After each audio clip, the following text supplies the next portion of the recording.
ప్రస్తుతం క్రికెట్ ప్రపంచమంతా ఐపీఎల్ 2026 సందడిలో మునిగిపోయి ఉన్న వేళ యువ సంచలనం హర్షిత్ రాణా గురించి ఒక చేదు వార్త వెలువడింది.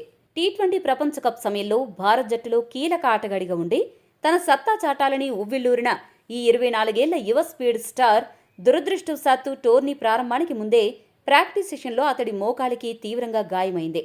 కనీసం ఒక్క మ్యాచ్ కూడా ఆడే అవకాశం రాకుండానే ఆ గాయం అతన్ని మైదానానికి దూరం చేసింది. ఆ సమయంలో తగిలిన గాయం ఎంత తీవ్రమైనదంటే అది ఇప్పటికీ అతన్ని వేధిస్తూనే ఉంది.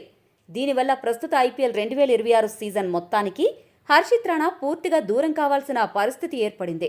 కేకేఆర్ జట్టులో కీలక బౌలర్గా ఉండి గతంలో జట్టు విజయాలలో ముఖ్య పాత్ర పోషించిన రాణా ఇలా దూరం కావడం అభిమానులను తీవ్ర ఆందోళనకు గురిచేస్తోంది. హర్షిత్ రాణా కేవలం వేగంతోనే కాకుండా వైవిధ్యమైన స్లోయర్ బంతులు మరియు యార్కర్లతో ప్రత్యర్థి బ్యాటర్లను కట్టడి చేయగల సమర్థుడైన బౌలింగ్ ఆల్రౌండర్. క్లిష్ట సమయాల్లో బ్యాట్తో కూడా విలువైన పరుగులు జోడించే సామర్థ్యం అతడి సొంతం. అయితే అతడి ఎదుగుదలలో గౌతమ్ గంభీర్ అందించిన ప్రోత్సాహం మరియు మద్దతు జగమెరిగిన సత్యం. కేవలం గంభీర్పై ఉన్న వ్యతిరేకతతో కొందరు విమర్శకులు గాయంతో బాధపడుతున్న 24 ఏళ్ల కుర్రాడని కూడా చూడకుండా సోషల్ మీడియాలో విమర్శలు చేయడం అత్యంత బాధాకరం.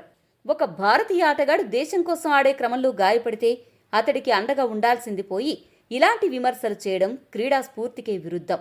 సాటి ఆటగాడి పట్ల ఇలాంటి ప్రవర్తన నిజమైన క్రికెట్ అభిమానులను కలిచివేస్తోంది.